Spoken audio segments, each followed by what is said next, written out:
Buenas noches, estimada abogada. Recibo un cordial saludo de quienes se dirigen a usted. Giselle Sofía Anzules Moreira, Nayeli Alejandra Vera Giler, quien se dirige a usted, Belki Madeleine Lor Moncayo. A continuación, daremos una breve explicación de la evolución histórica del derecho mercantil en el Ecuador y América Latina.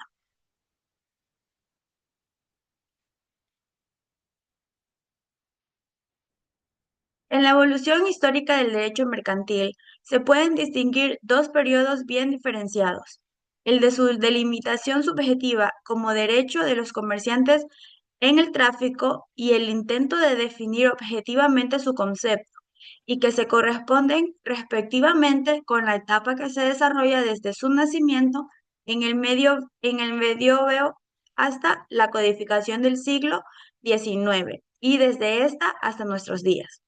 Esa primera etapa del derecho mercantil, que se caracteriza por ser un derecho subjetivo del comerciante, ocupa parte de la Edad Media y de la Edad Moderna. La Edad Media se presenta como un periodo histórico denominado por un ideal religioso de vida y por una economía feudal. Y la Edad Moderna se caracteriza por una transformación progresiva de dichas notas con la afirmación del Estado Nacional, comunidad política y la asignación económica del mercantilismo y el cambio sociocultural de la época, con un mayor individualismo y una paulatina y manifiesta pérdida de influencia de la teología moral de la Iglesia. En el plano económico, el gran comercio significó la causa de la transformación del sistema económico en un embrionario capitalismo comercial, que en su desarrollo conducirá a un sistema de economía de mercado, pero al que igual los cambios en la historia se producen lentamente y no de una manera homogénea en todas las zonas geográficas. El derecho mercantil evoluciona progresivamente y sus características no se presentan todas de la misma forma. Buenas noches, mi nombre es Giselle Sofía Anzules Moreira y bueno, el derecho mercantil nace en la Edad Media como una respuesta a las limitaciones del IES Común, que era el conjunto de normas del derecho romano, jerárquico y crónico. Este sistema no podía cubrir adecuadamente las necesidades del comercio, que en esta época ya era muy grande y se movía rápidamente. El derecho germánico era muy simple y antiguo. Por su parte, el derecho justinianeo, una versión posterior del derecho romano, era menos preciso que el derecho romano clásico, especialmente en aspectos importantes como el respeto a la buena fe y a la protección de los bienes muebles, que son más usados en las actividades comerciales. Por esto, se crea un nuevo tipo de derecho, pensando especialmente para el comercio. El ius mercanterum o lex mercatoria. Este derecho era muy rápido, flexible y práctico. Estaba dirigido en los comerciantes y se aplicaban en sus actividades profesionales. Sus bases era la equidad, la seguridad en los negocios, el crédito y la protección de la buena fe. Este derecho no era simplemente una parte del derecho civil, sino un sistema para complementarse, diferentes con sus propias reglas, principios, tribunales y nuevas instituciones jurídicas creadas especialmente para el comercio. Por eso se habla de un sistema subjetivo, es decir, un derecho pensando para un grupo específico, los comerciantes, como viene siendo. Se lo llama un derecho profesional porque se aplica a quienes se realizan el comercio como una actividad continua y organizada. Y asimismo, la historia, que el comercio ha estado siempre muy litigado a la compra y a la venta de mercancías, que ha sido su actividad principal. Buenas noches, mi nombre es Nayela Alejandra Vera Giler. La gran mayoría de las instituciones mercantiles modernas tienen su origen en las reglas y prácticas comerciales desarrolladas en la Edad Media en las grandes ciudades marítimas. Las instituciones del ius mercatorum encuentran su origen y justificación en las propias exigencias del tráfico, a veces sin paralelo en el derecho común o civil. Registro de comerciantes, marcas, formas asociativas peculiares, contabilidad, etc. Y en ocasiones con un trato distinto de instituciones civiles paralelas que se muestran insuficientes y se hace necesario excepcionar el régimen cuando se utilizan para el comercio, como ocurre en el derecho de obligaciones y contratos, pero en todo caso configurándose de manera progresiva y a medida de que dichas exigencias se van manifestando.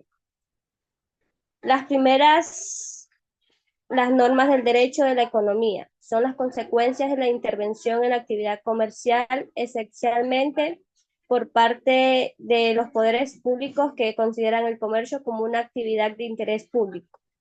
Así, un control de precios, de pesos y de medidas en las normativas especiales sobre ferias y mercados, y las normas relacionadas con el abastecimiento de las ciudades.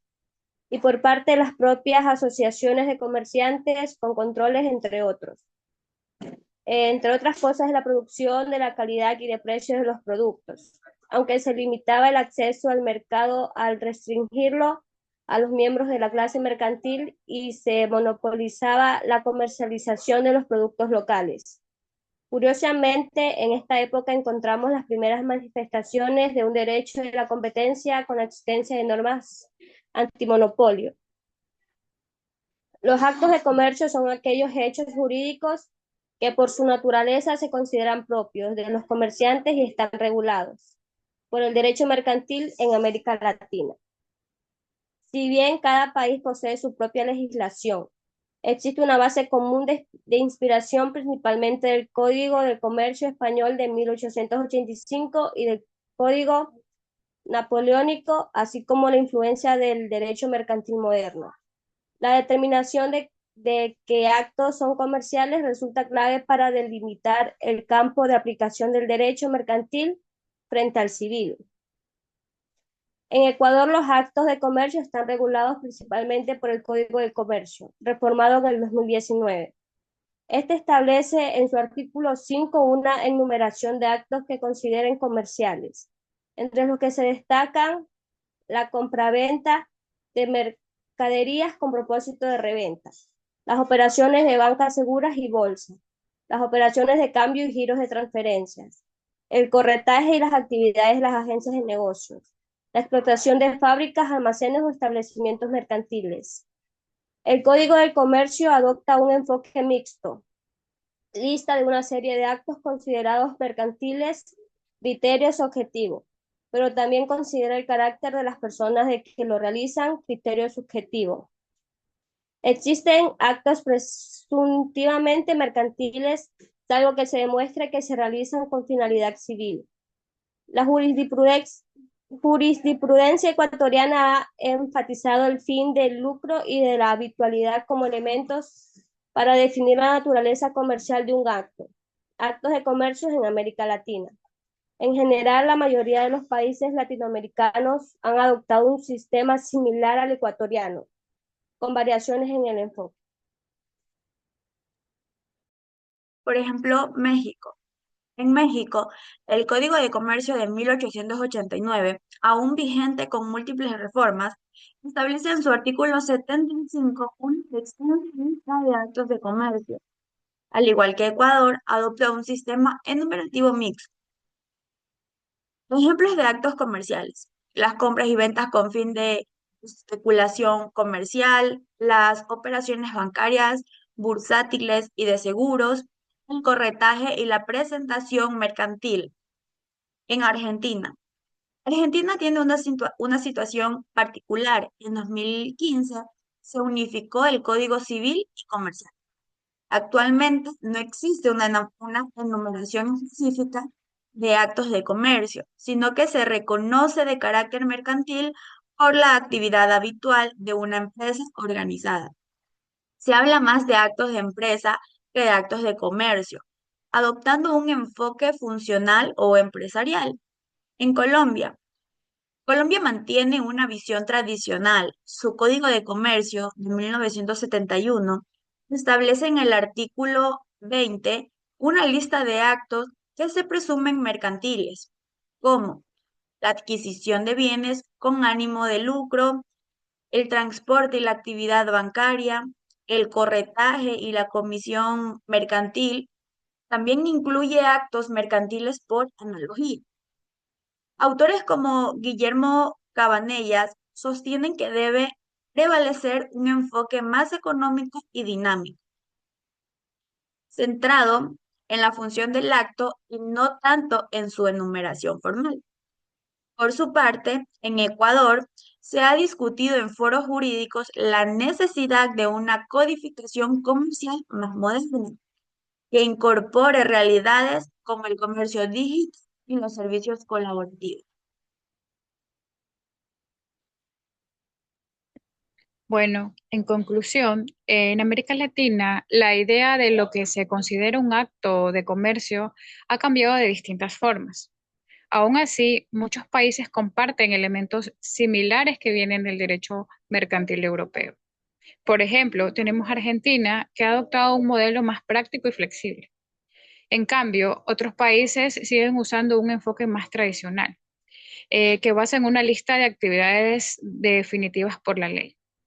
En el caso de Ecuador, aunque ha habido algunas reformas, todavía se mantiene un modelo mixto con mucha influencia en lo que es la tradición. Sin embargo, el comercio hoy en día es mucho más complejo, por lo que es necesario actualizar las leyes. Esto nos va a permitir adaptarnos a lo que son las tecnologías y a los comercios en la que es la economía. Bueno, estimado docente, ha terminado nuestra intervención. Muchísimas gracias y que tenga buenas noches.